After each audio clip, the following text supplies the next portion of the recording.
ભાવનગર જિલ્લાના મહુવા શહેરના નવા ઝાપા વિસ્તારમાં જૂની અદાવતની દાઝ રાખીને બે વ્યક્તિ પર છરી વડે હુમલો કરવામાં આવ્યો। ભાવનગર જિલ્લાના મહુવા શહેરના નવા ઝાપા વિસ્તારમાં આવેલ જમજમ રેસિડેન્સી પાસેથી બે વ્યક્તિઓ પર છરી વડે હુમલો। મળતી માહિતી મુજબ અયુબભાઈ નામના વ્યક્તિ દ્વારા જૂની અદાવતની દાઝ રાખી છરી વડે હુમલો કરાયો હતો। પ્રાપ્ત થતી માહિતી મુજબ હસનભાઈ જમાલભાઈ નામનો વ્યક્તિ રાજકોટથી આવ્યો હતો અને રાત્રિના સમયે જમજમ રેસિડેન્સી પાસે ઊભો હતો ત્યારે ત્યાં અયુબભાઈ નામના ઈસમે આવી તું અહીંયા કેમ આવ્યો તેવું કહી હસનભાઈ ઉપર છરી વડે હુમલો કર્યો હતો। ત્યાં તેમની પાસે ઉભેલ ઉજૈન કાદરી હસનભાઈ તેને બચાવવા આડા પડતા તેમના હાથ અને કમરના ભાગ પર છરી વડે હુમલો કર્યો। બંને ઇજાગ્રસ્ત વ્યક્તિને સારવાર અર્થે તાત્કાલિક સરટી હોસ્પિટલ લઈ જવામાં આવ્યા હતા। ત્યારબાદ હનુમંત હોસ્પિટલ લઈ જવામાં આવ્યા હતા।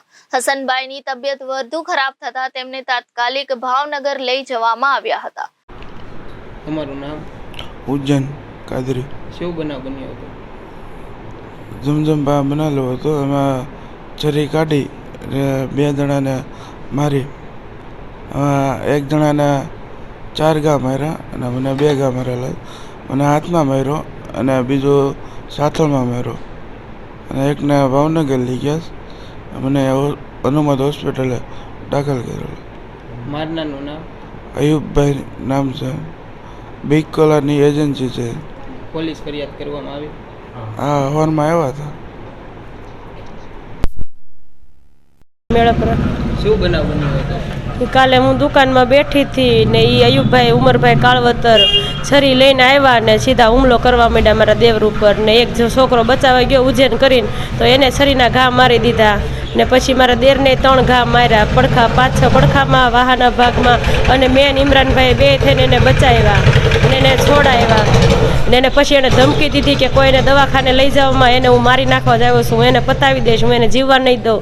એ મારી છોકરી લઈ ગયો તો એટલે મને જીવવા તો નહીં જ દઉં કે મને રહેવા નહીં દઉં કે પેલા કોઈ જૂની અદાવત હતી? હા, એને 2 વર્ષ પહેલા એને લવ મેરેજ કરેલા હતા। એ છોકરી એને બોલાવ્યા અને ફોન કરીને કે મને લઈ જાવ નકર હું દવા પીને મરી જઈશ।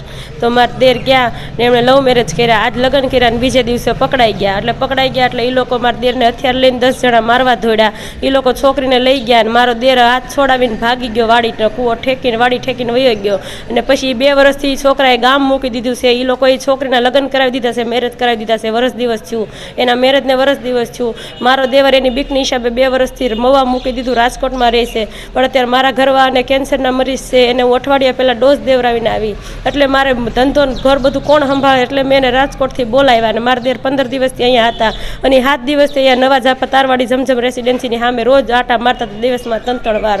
અને કાલ પછી એને જાયા જોયું કે કોઈ માણસો બહુ છે નહીં એટલે એને એકલા હતા એટલે એને મોકો મળ્યો અને આ હુમલો કર્યો। એને આવીને છરી ખુલ્લે આમ લઈને આવ્યા ને તરત છરીના હુમલા ઘાસ કર્યા, આડે ધડ છરીના ઘાસ ઝીક્યા એને।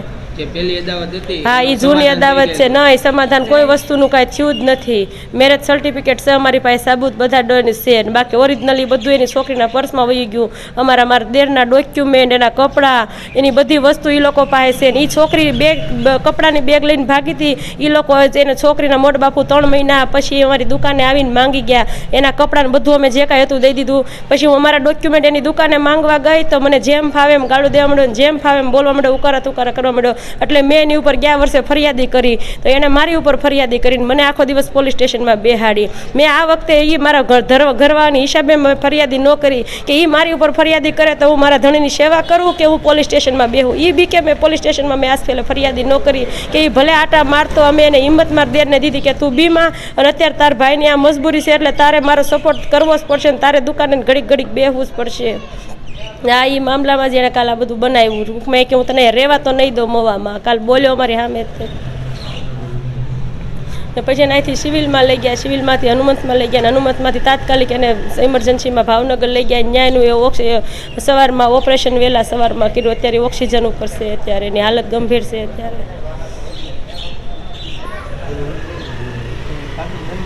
Reporter Firoz Malik, Janadesh news, Bhavnagar.